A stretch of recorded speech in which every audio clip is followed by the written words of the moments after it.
point, what I wanted to talk about is um, the fact that the voice of the evil one erupts after God has spoken a word over your life. Let's start from the very beginning. Look at Adam and Eve. God has placed them in the garden and He has given them instructions. You then get to see the devil coming and asking, did God really say? And doubt is planted in Eve's heart, despite the fact that she knows what the instruction was. Look at the story of Abraham and Sarah. There's a promise of a child, but Sarah decides, you know what? God is delaying, I don't know. Let's just not speculate what was going on in her mind, but we definitely have an idea. And then she goes to Abraham and she has crafted this quote unquote perfect, idea of how they should get a son. And that's how Ishmael is born.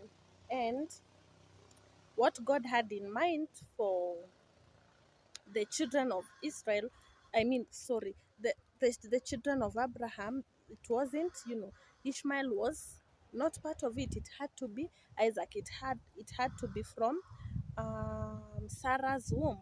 But then we see the voice of the evil one arising and planting doubt in Sarah's heart. Fast forward to even after Jesus is unveiled, the Holy Spirit descends in form of a dove, and it's clear who Jesus is.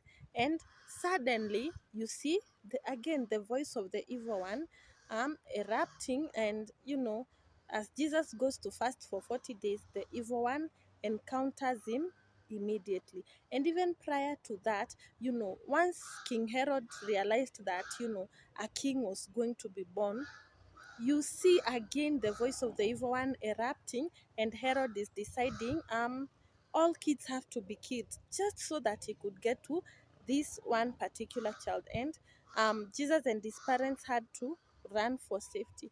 And even prior to the New Testament, even in the Old Testament, see what happens after David has been announced. Saul is out to kill him. So when you study these patterns, you realize that the devil is always out to plant doubt, to ask you, did God really say, to try and kill that which is God's plan. And so you have to be extra keen with the voice that God has spoken over you, the promise and the prophecy that God has given over you, because doubt is going to be planted.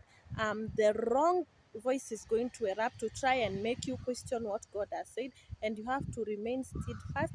And you cannot win unless you are in prayer, consistent prayer, and just